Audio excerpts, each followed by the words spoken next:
সংরক্ষিত নারী আসন বিএনপির মনোনয়ন পাচ্ছেন যারা। দীর্ঘ ১.৫ দশকের স্বৈরাচারী শাসন, নির্যাতন, কারাবরণ আর রাজপথের রক্তক্ষয়ী সংগ্রামের পর এবার মূল্যায়নের পালা।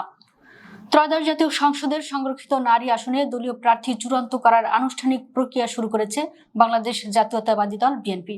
আর এবারের মনোনয়নে সবচেয়ে বেশি অগ্রাধিকার পাবেন বিগত আওয়ামী লীগ সরকারের আমলে চরম নির্যাতন ও নিপীড়নের শিকার হওয়া ত্যাগী নারী নেত্রীরা। শুক্রবার রাজধানীর নয়াপল্টনে বিএনপির কেন্দ্রীয় কার্যালয়ে আনুষ্ঠানিকভাবে সংগৃহীত আসনের মনোনয়ন ফর্ম বিক্রি ও জমাদান কার্যক্রমের উদ্বোধনী অনুষ্ঠানে একথা স্পষ্ট করেছেন দলের সিনিয়র যুগ্ম মহাসচিব এবং প্রধানমন্ত্রীর শিল্প ও রাজনৈতিক উপদেষ্টা অ্যাডভোকেট রুহুল কবির রিজভী। দীর্ঘদিন বিরোধী দলে থাকায় বিএনপির নারী নেত্রীদের উপর দিয়েও বয়ে গেছে জেল জুলুম ও নির্যাতনের স্টিম রোলার। সেই ত্যাগীদের মূল্যায়নের বিষয়ে রিজভী বলেন, দেশের গণতন্ত্রের ধারা অব্যাহত রাখতে এবং সংসদে নারীদের জোরালো কণ্ঠস্বর নিশ্চিত করতে বিএনপি প্রতিশ্রুতিবদ্ধ।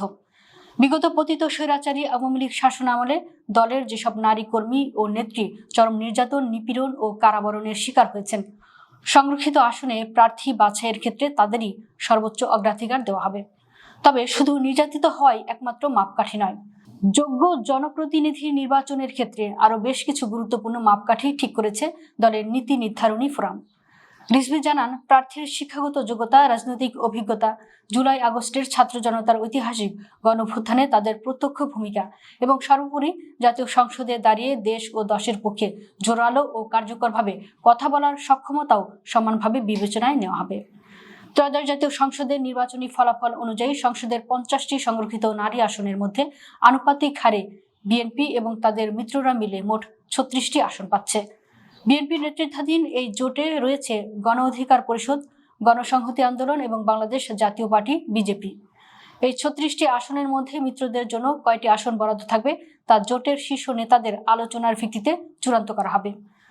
দলীয় সূত্র জানিয়েছে, আগ্রহী নারী নেত্রীরা আগামী 12 এপ্রিল পর্যন্ত নয়াপল্টনের কেন্দ্রীয় কার্যালয় থেকে মনোনয়ন ফর্ম সংগ্রহ ও জমা দিতে পারবেন। প্রতিটি ফর্মের মূল্য নির্ধারণ করা হয়েছে 2,000 টাকা এবং ফর্ম জমা দেওয়ার সময় জামানত হিসেবে প্রদান করতে হবে 50,000 টাকা। উদ্বোধনী অনুষ্ঠানে রুহুল কবির রিজভী দলের সব স্তরের নারী নেত্রীদের উদ্দেশ্যে বলেন, মনোনয়ন বোর্ড সব দিক চুলচেরা বিশ্লেষণ করে যোগ্যতম প্রার্থীকে বেছে নেবে। দল যাকে মনোনয়ন দেবে সবাইকে সেই দলীয় সিদ্ধান্ত মাথা পেতে নিয়ে ঐক্যবদ্ধভাবে কাজ করতে হবে। বিএনপির এই উদ্যোগ তৃণমূলের নির্যাতিত নারী কর্মীদের মাঝে নতুন আশার সঞ্চার করেছে। এখন সবার নজর শেষ পর্যন্ত কারা পাচ্ছেন কাঙ্ক্ষিত এই সংরক্ষিত নারী আসনের টিকিট।